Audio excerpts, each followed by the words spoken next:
अनमोल प्रीतम और आप देख रहे हैं दिल लाइव टीवी। उत्तर प्रदेश में योगी आदित्यनाथ के दोबारा मुख्यमंत्री बनने का शपथ ग्रहण समारोह संपन्न हो गया है। इसी के साथ योगी आदित्यनाथ उत्तर प्रदेश की सीएम की कुर्सी पर दोबारा विराजमान हो गए।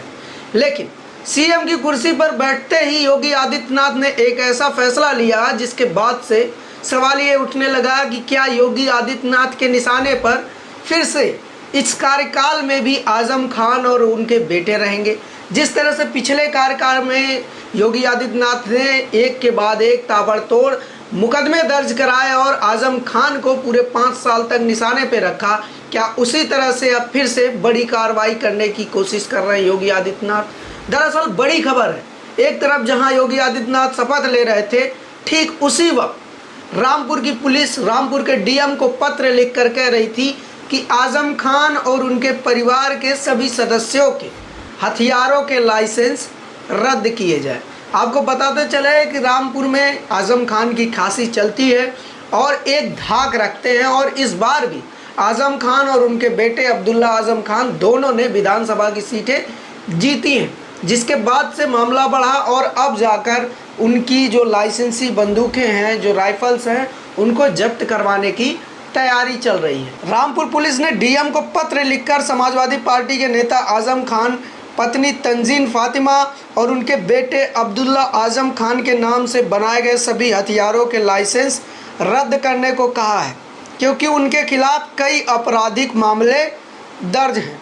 इन लोगों के पास रिवॉल्वर और राइफल हैं। इसकी पुष्टि करते हुए अपर एसपी संसार सिंह ने कहा है कि हाल ही में किसी ने उनके खिलाफ आपराधिक मामलों के बावजूद उनके पास हथियार रखने की शिकायत दर्ज कराई है। इसके साथ हम आपको बताते चले कि आजम खान और उनके परिवार पर कुल 200 से ज़्यादा छोटे मोटे केस दर्ज हैं, जिसमें बकरियां चुराने के जैसे मामूली आरोप भी दर्ज हैं। और इसके साथ जो बड़े आरोप हैं वो हैं जवाहर यूनिवर्सिटी को बनाते समय भूमि के अधिग्रहण संबंधित बहुत सारे मामले दर्ज किए गए हैं। इसके अलावा आपको बता दें कि आजम खान 2020 से ही फरवरी 2020 से ही सीतापुर की जेल में बंद हैं, जबकि अब्दुल्ला आजम 18 महीने से जमानत पर रिहा हैं। उनकी पत्नी भी 1.5 साल से जमानत पर रिहा है। जवाहर यूनिवर्सिटी बनाने के बाद से जिस तरह से आजम खान पे कार्रवाई हुई और उनके खिलाफ जिस तरह से धाराएं लगी, उस पर पूरे देश में सवाल भी उठे कि आखिर ये किस तरह का आरोप है। एक इतना कद्दावर नेता जो मंत्री रह चुका हो उत्तर प्रदेश की सरकार में, समाजवादी सरकार में एक बड़ा ओहदा रखते हो, उनके ऊपर बकरी चोरी जैसे आरोप लगाकर उनको बदनाम करने की कोशिश की गई, ऐसा आरोप भी लगा। और इस तरह की भी खबरें आई कि योगी आदित्यनाथ किसी खास बदले की भावना से आजम खान को टारगेट कर रही है और उनको निशाना बना रही है। इस तरह के आरोप लगातार लगते रहे और योगी आदित्यनाथ पर मुस्लिम विरोधी होने के भी आरोप लगते रहे हैं। और कई बार योगी आदित्यनाथ अपने बयानों से इन आरोपों की पुष्टि करते हुए भी नजर आए हैं। मसलन वो चुनाव का माहौल हो या फिर वो सीएम हो, कोई नॉर्मल दिन हो। जब सीए आंदोलन चल रहा था तो योगी आदित्यनाथ ने आंदोलन कर रहे लोगों की संपत्ति जब्त करवाई और धमकी भी दी कि जो लोग इस तरह का आंदोलन करेंगे उनके खिलाफ कार्रवाई करेंगे, उनके घरों पर बुलडोजर चलवाएंगे। और चुनाव के दौरान योगी आदित्यनाथ ने 80-20 का मुद्दा जिस तरह से उठाया और जिस तरह से आजम खान जैसे नेता उनके टारगेट पर रहे, उसके बाद से अब ये फिर से आशंका लगाई जा रही है कि योगी 2.0 में भी कुछ राहत नहीं मिलेगी। और जिस तरह से पिछले कार्यकाल में आजम खान के खिलाफ लगातार कार्रवाई हुई, इस कार्यकाल में भी कार्रवाई होने की और ज़्यादा कड़ी कार्रवाई होने की आशंका जताई जा रही है। खैर, उत्तर प्रदेश के मुख्यमंत्री योगी आदित्यनाथ दोबारा कुर्सी पर बैठ गए हैं। 12 राज्यों के सीएम, प्रधानमंत्री, मुख्यमंत्री, गृह मंत्री तमाम लोग शामिल हुए। लखनऊ के इकाना स्टेडियम में शपथ ग्रहण समारोह संपन्न हुआ। इकाना स्टेडियम वही स्टेडियम है जिसको अखिलेश यादव ने बनाया था। हालांकि इस पूरे शपथ ग्रहण समारोह के दौरान किसी ने भी अखिलेश यादव का नाम नहीं लिया, ना ही इस खूबसूरत स्टेडियम के लिए उन्हें धन्यवाद कहा गया।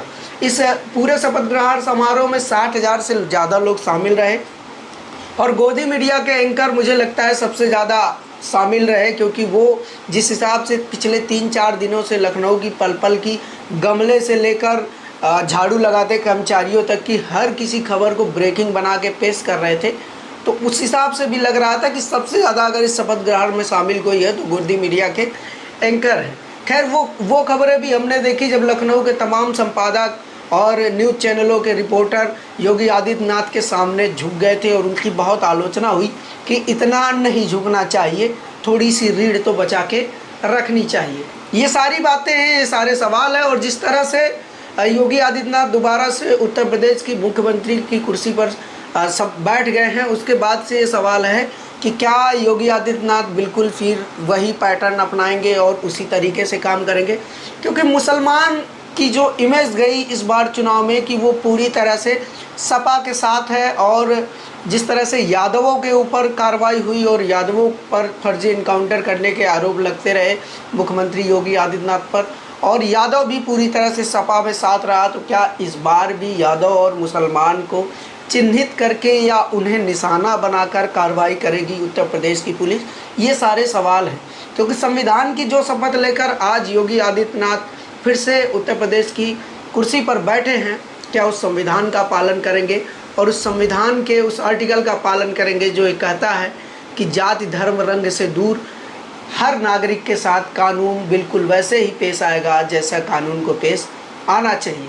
देखने वाली बात होगी इस बार योगी आदित्यनाथ की ये सरकार क्या रंग लाती है और किस तरह उत्तर प्रदेश किस दिशा में जाता है, और 2024 की जो ज़मीन बिछ रही है वो कितनी कारगर होती है। वहीं एक और दूसरी खबर है जो भारत को अमृत काल की तरफ ले जाने का इशारा कर रही है कि भारत में अब किताब और कॉपी 25% बढ़ गए, यानी कि जो किताब अब तक 100 रुपये में मिल रही थी वो 125 में मिलेगी, जो कॉपी 100 रुपये में मिल रही थी वो अब 125 रुपये में मिलेगी।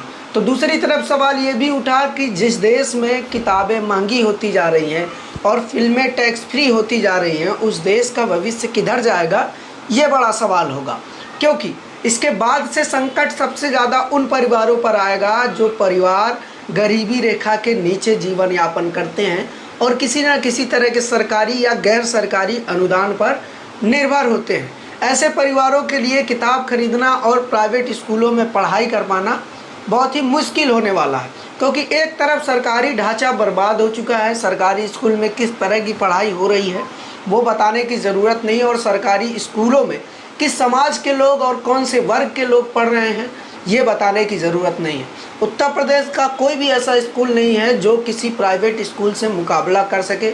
उसकी जो शिक्षा की क्वालिटी है, जो शिक्षा की गुणवत्ता है, वो इस मुकाबले नहीं है कि उसको किसी कॉन्वेंट स्कूल से कंपेयर किया जा सके। दिल्ली में ये चीज़ है लेकिन यूपी में ये चीज़ नहीं है।